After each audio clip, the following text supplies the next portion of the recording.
Hello, and welcome to Khyber Shards, a 5th edition actual play set in the Eberron campaign world. It's Friday, so you're watching Khyber Shards Answers, and I am indeed on my own today. We're having to record this ahead of time, because I'm going to be out of town all next week, so we won't have time to do an episode the way we normally would, and didn't have really a good opportunity to get together with one of the players and record a Q&A as we usually would. So today we're going to be looking at a bit of DMing advice and a bit of lore for Eberron. This was a suggestion from one of our patrons that we talk a bit about giants and Drow in Xen'drik. This will become this is actually quite appropriate to what happened in the most recent episode, as we dealt with a little bit of that lore. So it works out. But I want to kind of broaden it, because one of the interesting things is that of the big important things in the history of Eberron, one of them that's not very thoroughly explored is actually the culture and history of the Giants. Giants are important in Eberron. They are especially important if we're running in Xen'drik, which of course our campaign is. But unlike, for example, the hobgoblins of Dargoon, the Giants they kind of get short shrift in terms of detail. This is deliberate. It's not laziness or anything like that in the part of the various writers who wrote old 3.5 sources or more recent ones. It's deliberate because the giant civilization was destroyed so thoroughly and so catastrophically that records have been more or less lost. It's also deliberate because Xen'drik is supposed to be a mysterious continent. So if we have a really orderly history for it, then it loses some of that mystery. It's also intended to be kind of a DM's playground, where if you've got something you want to throw it somewhere and it doesn't fit anywhere else in Eberron, you can put it in Xen'drik. And again, likewise, if we put too much structure onto Xen'drik, then we lose some of that flexibility. So what I'm going to do is I'm going to kind of workshop what I think giants might have been like, based on some of the other ways in which Eberron has kind of twisted the nature of other typical enemies of adventurers. Again, that in and of itself is a common twist in Eberron, that beings that we are used to thinking of as the the adventurers' enemies are not necessarily inherently evil. The loss of, or the removal, the good, I think, removal of alignment being tied to species applies potentially, or should apply, to giants as well. So let's talk a little about what we know about giants. If you were attending Moorgrave University in Sharn and you sat in on the History of Xen'drik 101, what sort of thing might you expect to learn? Not much. We know that giant civilization rose tens of thousands of years ago in Xen'drik. We know that they were visited by and made contact with the dragons of Arganessen, and that the dragons of Arganessen were the ones who taught the giants magic initially, taught them the arcane sciences initially, and this set off a massive expansion and development, a revolution in giant society, and allowed giant society to begin forming these big, highly advanced civilizations as they began to develop their own magic, a lot of which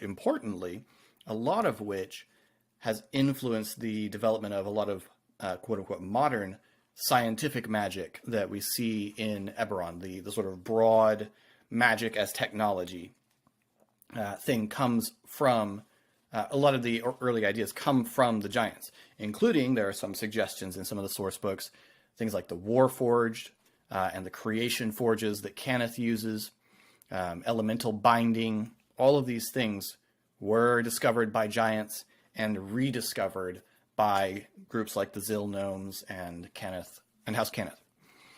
So the giants had an extremely advanced civilization, kind of Atlantis-like, in Eberron. And then it was all destroyed catastrophically. We know that the giants underwent 3 major wars that ultimately destroyed their civilization. First, there was the invasion of Dalcor into Eberron, the Plane of Dreams, by the fiendish evil Quarry. No one knows why, no one knows what started it, but the Giants were able to do this by destroying one of Eberron's 13 moons and permanently, or so it is to be hoped, permanently blocking Dalcor from ever becoming coterminous with Xen'drik, and physical travel between Dalcor and Eberron is now impossible. Then, weakened by that invasion, the Giants underwent a rebellion of the Elves. We know the Giants had dominated the Elves. Depending on which book you're reading, it's either implied that Elves were captured from the Feywild and made into slaves by the Giants, or that Elven city-states were dominated and subjugated and made tributary to the Giants.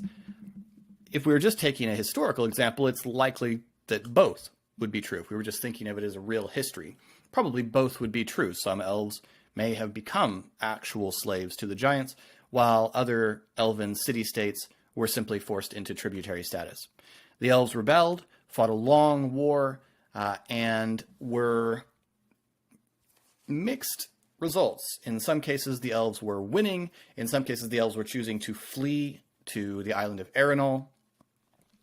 The Giants responded in two very important ways. One, through the creation of the Drow to be anti-Elves, to hunt and kill the Elves. Elves who had stayed loyal were transformed through mage breeding, a process that we're familiar with from House Vaedalis in Eberron. Again, another giant science recreated by a dragon-marked house. Through mage breeding, the Giants bound shadow to the forms of Elves and created the Drow to fight for them against the Elves. And we know also that as the war reached its climax, the Giants were preparing some unknown, massive, cataclysmic magic with which to defeat their elven rebels when the dragons invaded. And the dragons invaded presumably, because the draconic prophecy told them that this had to be stopped, that this would result in something too terrible to imagine and had to be stopped. And so the Giants catastrophically destroyed Xen'drik and laid terrible curses on it to prevent the Giants from ever rising again. Fast forward to today, and Giants are more or less as they are in other D&D settings, with some significant changes, but more or less. So that's really all we've got as far as history. We have a few named entities. We have the Sulat League, which was a group of mages and artificers among the Giants who created a lot of the Giants' great magical artifacts and creations, and who are the ones who mage-bred the Drow. We have the Kulsir Dominion, which was a highly militaristic, conquest-centered empire that was the empire that fought the war against the Quarry, and was also the empire that was brought down by the Elven Rebellion and the Draconic Invasion. And then we have a very, very lightly touched on one called the Group of 11, which was a alliance of 11 city-states run by powerful mages that was overtaken by the Kulsir Dominion. And so those names and a little bit about each one and that rough history, which we mostly get because it relates to the Elves and the Dragons, is really all the detail we're given of the Giants of ancient Xen'drik. Today, we have 4 groups that appear in various source books. There's the Battalion of the Basalt Tower, which are fire giants, and they are, much like the Kulsir Dominion, highly militaristic and interested in conquest. And they have, in fact, recently, at least in recent human memory, attacked Stormreach in an attempt to destroy it. There's the Dominion of Purity, which is interested in reforming the ancient giant empire and rediscovering all of the old giant artifacts and knowledge, and have already gathered dozens of giant tribes and thousands of giants to their banner in an attempt to recreate the old giant society. There's the Scriveners of the Sky, who are kind of like the Dominion of Purity in that they're really fascinated by the past, but they're just seeking knowledge, and they're mainly storm and cloud giants. They want to know and preserve the history of their people, of the ancient past of their people. And then there are the Giants of Rushame, who are presented as highly benevolent, as a druidic order, and mostly made up of what in most settings would be considered the lesser giants: hill giants, jungle giants, stone giants. And they are druidic. We've met them in in Khyber Shards. And their focus is on the land. Rushame is the spiritual embodiment of Xen'drik, and that's the center of their focus and their faith and their practice, is to protect the land and preserve it, and to protect people who are in the land from harm when possible. But sometimes, hard lessons have to be learned. The Giants of Rushame are particularly concerned about the Traveler's Curse and the madness of crowds, which is one of the curses that the dragons laid on Xen'drik that causes, or at least has seemed to cause, any large civilization to descend into madness and violence and fall into destruction. Stormreach is starting to get large. The Dominion of Purity is starting to get large. Either one of these could theoretically bring about the madness of crowds again. Just a little... Again, a lot of this is really created for us to create adventure hooks. And that's where I want to get into the issue of canon today, because what I've presented are what we might call canon, in that they are found in source books. But D&D source books aren't really canon in most cases. What D&D source books are is a toolbox. Keith Baker is very open about this when he talks about Eberron, is if there's room in it, if it's in D&D, there's room for it in Eberron. And if it's in Eberron, take it or leave it. Use it if you want to. So you might run a game in Xen'drik that doesn't have all of those civilizations.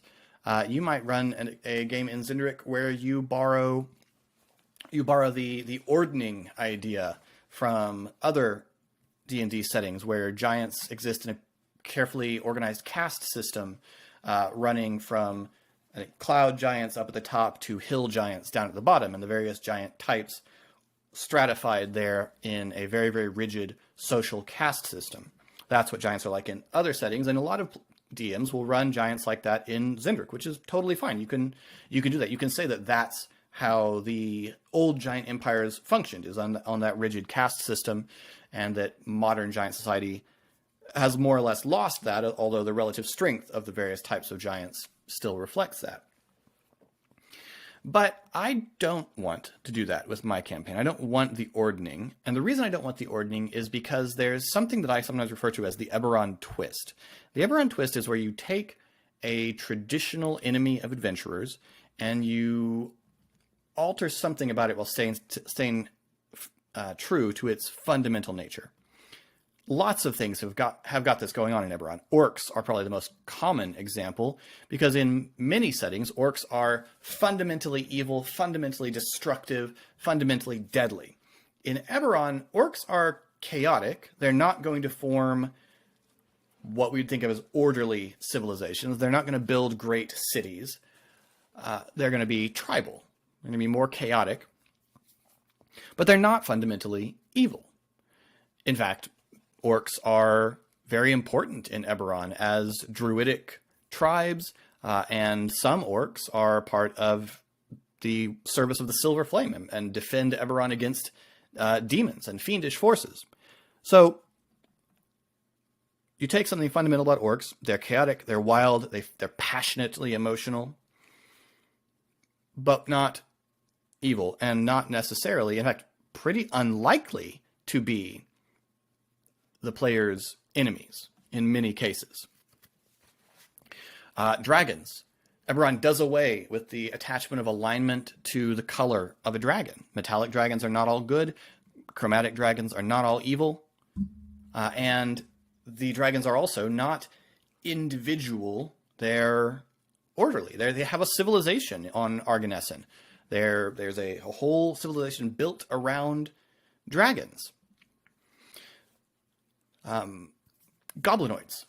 We think of goblinoids and we think of bugbears and goblins, which are kind of low-level threats for the players, and then hobgoblins, which are just militaristic conquerors.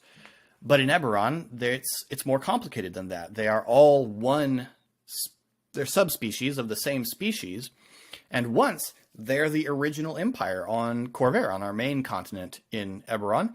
They're the original empire. Everything, all the old ruins on Khorvaire are Dakani ruins from the old Dakani Empire. And they were fundamentally important in defeating an invasion of outsiders, much like the Giants were. But for them, it was the Dalkir rather than the Kori. And now we have a very disunified Goblinoid society that's trying to be rebuilt. And this is the reason I don't want to use the Ordning, because it's really well established, as far as the Goblinoids of Eberron, that what worked about the Dakani Empire was that hobgoblins, goblins, and bugbears all had a perfectly defined role in the society, and everyone played that role to a T, and that's why it worked. The society worked because it was deeply lawful, and it had this fundamental caste society. The Ordning is too similar to that. I don't want to do that in my version of Giant Society. So we're going to throw out the Ordning. I have a couple of other reasons for that. One is we have already a few organizations that are made of multiple types of giants. The Dominion of Purity and the Giants of Rushame are both made of more than one kind of giant. So I don't want to imply a strict caste system. And also I don't really like it. It's already kind of done in the Dakani Empire, so I don't want to do it in my giant empire.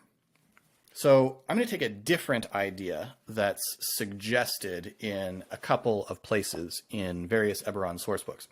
In older editions of D&D, you had lots of other kinds of giants. In 5th edition, so far, what we've got are primarily our kind of elemental giants: hill giants, stone giants, fire giants, frost giants, cloud giants, storm giants, so forth.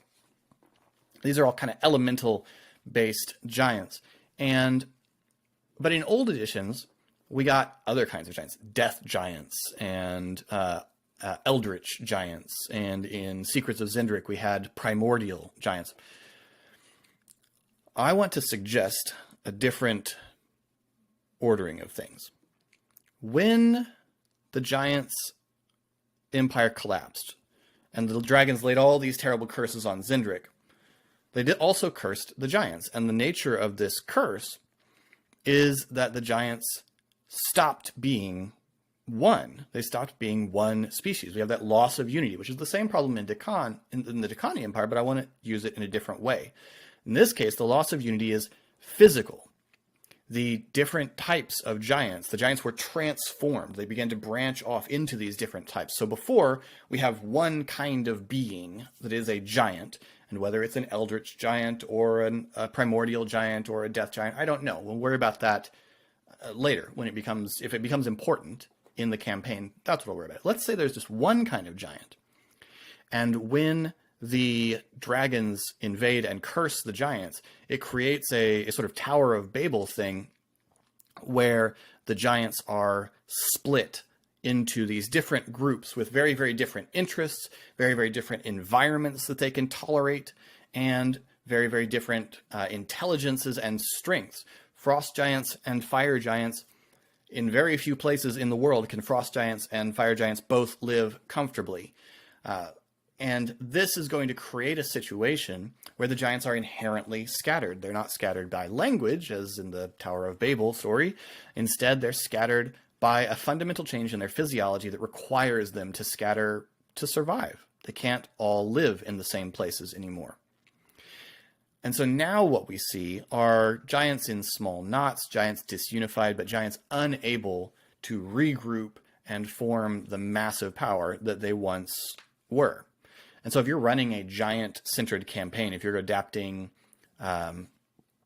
Storm King's Thunder or the older stories against the giants, that kind of thing, if you're adapting those things for Eberron and you wanted to use this idea, then the big threat is whoever your big bad is trying to reunify the giants to create a unified, and I'd probably use the Dominion of Purity to create an enemy there who's trying to reunify the giants into a great militaristic force that can reconquer the old Kulsir Dominion.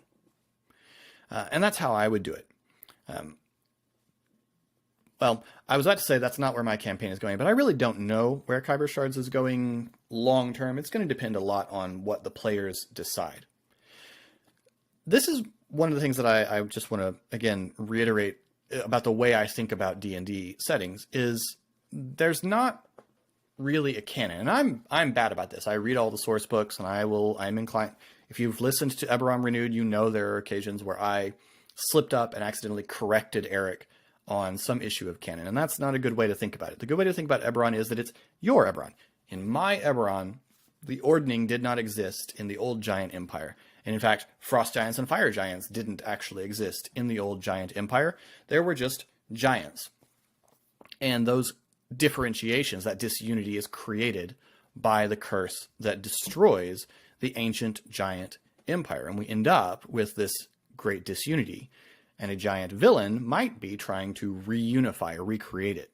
And if you have access to the book Secrets of Xen'drik, it has a lot of great hooks for that kind of campaign. So if you're looking to run a Xen'drik campaign centered on giants, that's a really good way to go about it.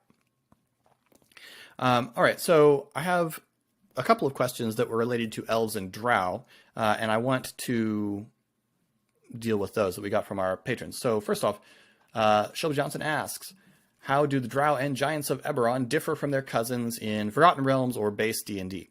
Well, I've dealt with Giants for the last few minutes here, so I'll skip past that. As far as Drow, I have to first admit I'm not super familiar with Forgotten Realms. That's not something I've not read the Drizzt Do'Urden books. I've never read through all of the Forgotten Realms thing. I'm in I'm in an occasional Forgotten Realms campaign now, and so I'm starting to learn a bit of the lore of Faerun, but it's not a setting I know everything about.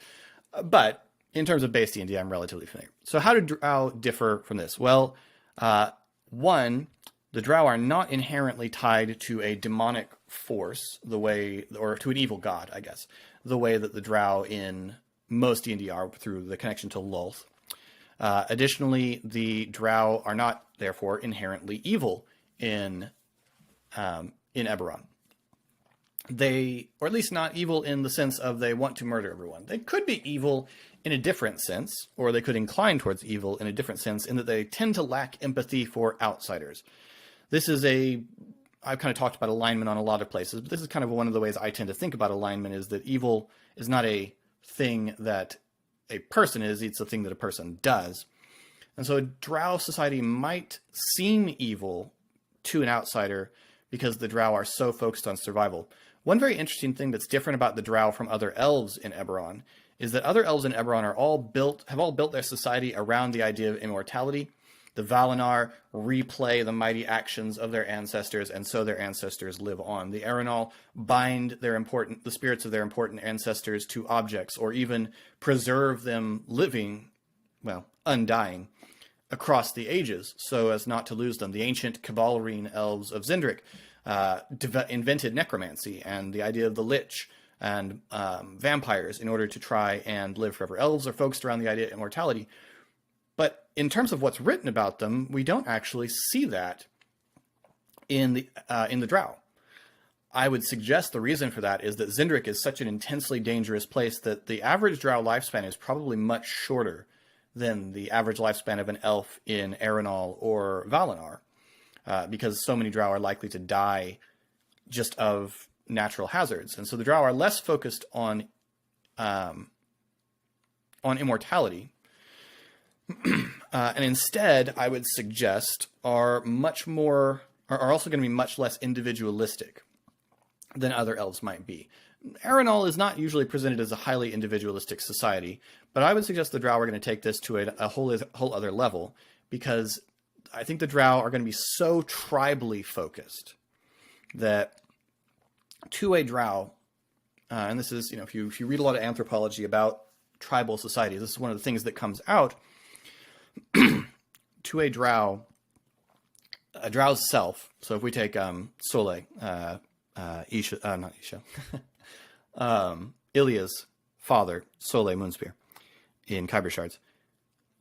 Sole is himself, but he has a greater self, without which he will feel incomplete, and that is not just his immediate family, but his clan, the Moonspears, and whatever tribal group the Moonspears belong to. Beyond that, all of those Sole would experience as part of himself, not in a hive mind kind of way, but just in a very fundamental way. The idea of yourself as belonging is way more fundamental than it is to most Western societies that are highly individualistic. And I would suggest more so than you would see in Erenal or Valinor, even though Erenal, at least, is a fairly group-conscious society, or seems to me to be. Anyway, I feel like I got off on a bit of a tangent there. So the Drow are very different from other elves. The Drow's origin is very different. They're created, supposedly, or at least that's one version you could go with. They're created by the Sulat League in the ancient giant empire. And we also have different cultures of Drow. This is something that Laura asks about. Can you talk about the different cultures of the Drow? Are there three kinds? Like there are three kinds, but how do they function day to day? How do they differ from each other? Stuff like that. We have lots of Drow cultures, or we have 3 detailed Drow cultures in various Eberron books. But Baker points out there could be Drow all over Xen'drik. The big thing is that the Drow were scattered across Xen'drik when the dragons came. Most of the elves had escaped when the dragons came, but the Drow had not. The Drow were still there. They were stuck there. And so the Drow were caught up in the destruction of the giants and were scattered around.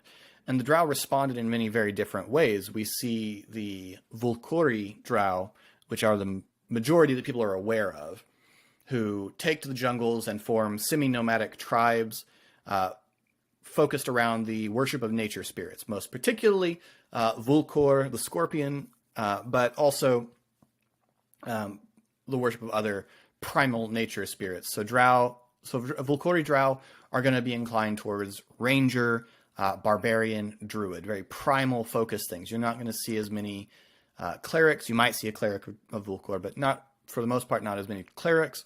Instead, it's going to be druids. It's going to be barbarian. It's going to be rangers. These are going to be your Drow classes. That's one, is this semi-nomadic tribe, and we've met them in Sole and his family. The next group that we see mentioned in Eberron books are the Sulitar. The Sulitar Drow remained loyal to the giants right up to the end and now seek to preserve that knowledge. The name of the Sulat League is even preserved in them. Sulitar means firebinder, and the Sulitar have mastered a lot of the old giant techniques for binding elementals, particularly fire elementals. So we see a lot of really advanced magic items being present among the Sulitar. So if you're creating a Sulitar warband, you're going to see flame-tongue longswords. The Sulitar sometimes have these cool fire sleds, which are like miniature elemental airships, like 2-person elemental airships that can fly around because of bound fire elementals. Lots of crazy fire weapons and fire powers are going to be present in the Sulitar. And the Sulitar tend to live among and around old giant ruins. And you might see them on friendly relations with some groups of giants. We could see, if you're creating a giant campaign centered around the Dominion of Purity, you could easily make the Sulitar Drow allied with the Dominion of Purity, wanting to see the giant civilization rise up. But you could also present them as wanting to replace the giants. The giants proved to be weak. The giants proved to be incapable of survival, and they, in any case, enslaved us. And so now it's our turn. It's the turn of the elves, and in particular the Sulitar, who have this mastery of ancient giant knowledge. Sulitar are going to know more about the ancient giants than most people, including some giants. And the Sulitar are going to have, they're going to be dangerous. They're going to have, any Sulitar warband is going to have magic items. It's going to have some of the more interesting classes. The Sulitar are going to be more organized. They're going to be more orderly, more, city focused. You might find Sulitar dwelling in actual cities, probably built among the ruins of old giants, kind of like Stormreach is.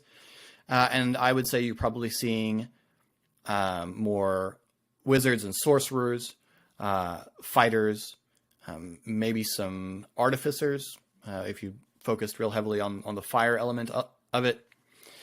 There's not much information about Sulitar religion, so you might have clerics, but you might also not, just depending on how you want to interpret that. But we don't have much information about Sulitar religion, so we don't know. I don't know what domains you would pick for that. But if you want them to have, a clerical tradition, you could. And then the third group, who have not even been mentioned in Khyber Shards and who no one knows about. I mean, that's really the important thing here is most people in the Stormreach don't know this stuff. The Sulitar are like a rumor. The Vulcory are well known to scholars and explorers in Stormreach. The Sulitar are a rumor. This third group is entirely unknown, and it's the Umbragen. It's a group of Drow who fled underground when the Giants invaded and bound themselves to a dark force they found there called the Umbrag. The Umbragen played a big role in Eberron Renewed, in Eric's campaign there. So if you want to see Eric's interpretation of the Umbragen, as well as a little bit, to a certain degree, my interpretation of the Umbragen, you can check out there. You can check out Eberron Renewed, our podcast. The Umbragen are pretty much unknown. They are probably closer to your traditional Drow in other settings. If you wanted to introduce those societies of Drow, the Umbragen are a good place to do that. They live underground. They have shadowy powers, that kind of thing. But one interesting tidbit that Keith Baker has pointed out that I've never seen played out, including in the Umbragen character that I created in Eberron Renewed and in the way that we played with the Umbragen in Eberron Renewed, one interesting thing that Keith Baker has pointed out is that to the Umbragen, places like Sharn would seem like a backwater, which implies that there is a highly advanced, highly technological culture somewhere under Eberron, somewhere in Eberron's Underdark, in Khyber, run by these Umbragen. And that's a really interesting hook. That's really all we get. We get a little more about the Umbra. We get there's a great article from an old Dragon magazine about the Umbragen that's pretty interesting. It talks about the Umbragen as having a lot of rogues and soul knives and warlocks. That these are all would all be common classes among the Umbragen, and gets into that in a lot of detail. So if you want to check those out, the article is just called The Umbragen. I recommend that. It's a great article. I used it very heavily for my Umbragen character. So we have those three cultures. What are they like day to day? The Vulcory Drow are going to be focused on survival. They're going to be moving from one place to another, or settled in camp and hunting and gathering. It's going to be a very, very focused way of life. It's going to be about survival. It's going to be about protecting the tribe and ensuring that the tribe has enough resources to survive. So the Vulcory Drow are going to be very, very suspicious of outsiders. They're, on the other hand, going to be expert guides. That's what Sully Moonspear does for a living. They're going to be expert guides. They could be really valuable allies, but they might also just ambush you and kill you to take your stuff. I think a good way to think about the Vulcory Drow, if this is a familiar fandom for you, is in Dune, the Fremen. I would suggest that the Vulcory are to the jungles of Xen'drik as the Fremen are to the deserts of Arrakis. They're highly insular, somewhat isolated. They deal with others, but reluctantly. Their focus is on the tribe, and they're extremely dangerous if you anger them. And they're mysterious enough that it's hard to know whether you've angered them, unless you do something stupid like threaten to harm one of them. The Sulitar, I would suggest if you were in a Sulitar city, you would see more traditional city life. You'd see people, you'd see art, you'd see a more hierarchical society with rulers and government. I would suggest there's probably not many Sulitar cities if they're out there in the jungle at all, but those that are out there are they're sophisticated. They'd be what we would recognize as a civilization. Your adventurers, if they could be friendly with them, if they could make friends and be able to safely enter their cities, these would be places of refuge out in Xen'drik.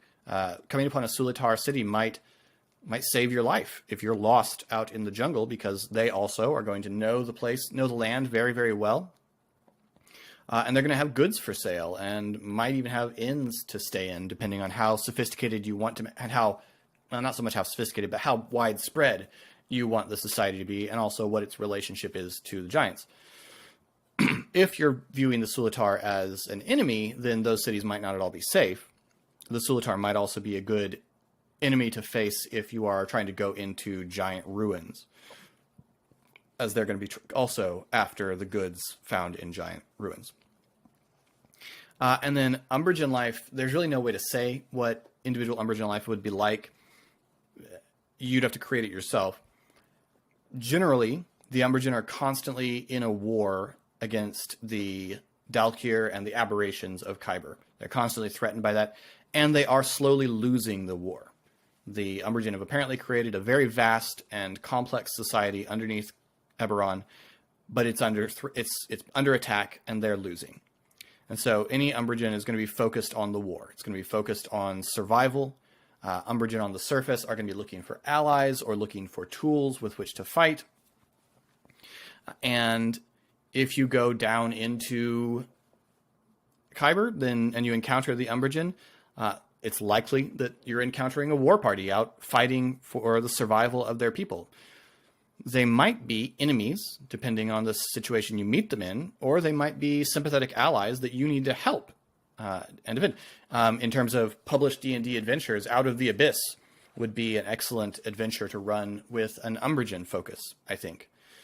Just as you could run Storm King's Thunder with a giant focus in Xen'drik. I think that would work pretty well. So that would be the big differences that I would see in those three societies as they're described. And again, they're not all described in a great deal of detail. The Vulcory and the Umbragen are described in the most detail, the Sulitar more lightly. But that would be the big distinctions there. And then Eric had asked, what types of giants are left on your Xen'drik? On my Xen'drik, I would say the main types that you would find in the monster manual are all there.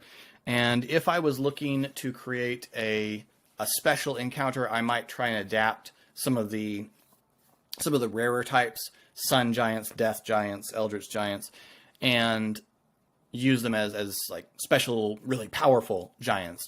Maybe giants who've recovered the power that they once had in the old society. Another thing that's sometimes suggested that I probably wouldn't use if my campaign went in that direction is that the giant empires weren't ruled by giants. They were ruled by titans or empyreans. I don't mind that, and probably some of the giant societies would be, especially guys like ideas like titans. But I don't know. I don't love that. And also, 5th edition has really altered the idea of titans and the idea of empyreans. And so, within the bounds of 5th edition, I would probably not go in that direction. But that's another direction you could go, is you could use empyreans as the old ones. And since empyreans are more or less, not more or less, since empyreans are immortal, you could easily run a campaign where whoever is leading the Dominion of Purity is a reincarnated Empyrean ruler from the Age of Giants and is trying to restore the old giant empire. Anyway, that's kind of my rundown on how I think of giants for the purposes of our campaign, and a little bit of how I think of Drow. I'm fairly confident I have not spoiled anything of what's coming. I know the things that I have plans for, but the players get such a strong vote in where we actually go. So how much giant and how much Drow will we see in Khyber Shards? You're asking the wrong person, to be quite honest. So we'll see, I guess. Anyway, in the description below, you can find links to all of our social media. We do very much appreciate your comments and likes on these videos. All of them help the great algorithm to get our videos out to more people. If there are other things you'd like to see for these Khyber Shards Answers episodes, other things you'd like to see us use these Friday shorts for, please let us know in comments below. And let us know what interesting bits of D&D canon you've altered for your campaign down in the comments below. In the meantime, New episode drops on Monday. I think it's a pretty funny one, so I hope you'll come around and watch. And until then, this has been Khyber Shards, and thanks for rolling with us.